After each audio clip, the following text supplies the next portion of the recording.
নমস্কার বন্ধুরা, এই প্রচণ্ড গরমের হাত থেকে বাঁচতে প্রত্যেকেরই উচিত এমন কিছু খাবার খাওয়া যাতে শরীরটাও ঠান্ডা থাকে আর পেটটাও ভরে।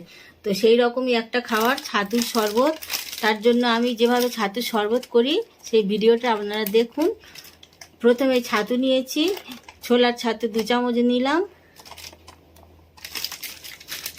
এর সাথে দিয়ে দিচ্ছি টক দই, বাড়িতে পাতা টক দই, এটাও আমি 2 চামচ দিয়ে দিলাম। এর সাথে দিয়ে দেব আমি চিনি,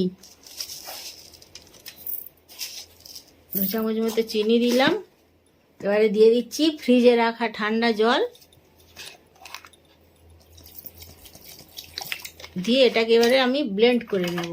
প্রথমে দই আর ছাতুটাকে ব্লেন্ড করে নিয়েছি, বেশ ঘন হয়ে গেছে। এতে মেশাবো জল।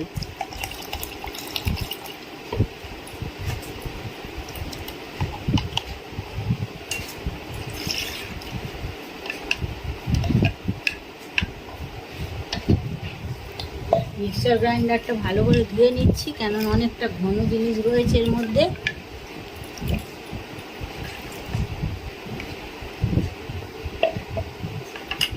এবার এর মধ্যে দিয়ে দিচ্ছি আমি বিট লবণ,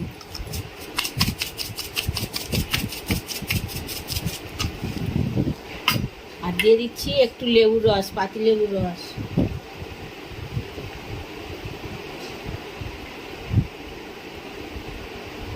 আর দই আর ছাতুর সাথে কাঁচা লঙ্কা আর পেঁয়াজটা খুব ভালো লাগে। তো এটা অপশনাল, এটা কেউ চাইলে পেঁয়াজটা নাও দিতে পারেন, বেশ ভালো লাগে, সেজন্য আমি দিয়ে দিচ্ছি।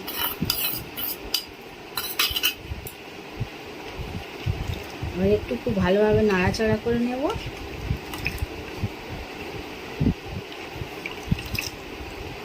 এবারে আমি পরিবেশনের জন্য গ্লাসে ঢেলে দিচ্ছি।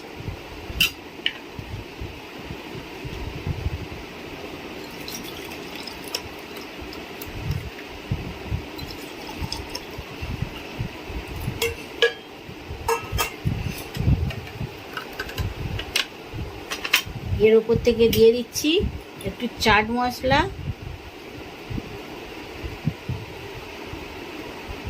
আর 2 টুকরো করে বরফ।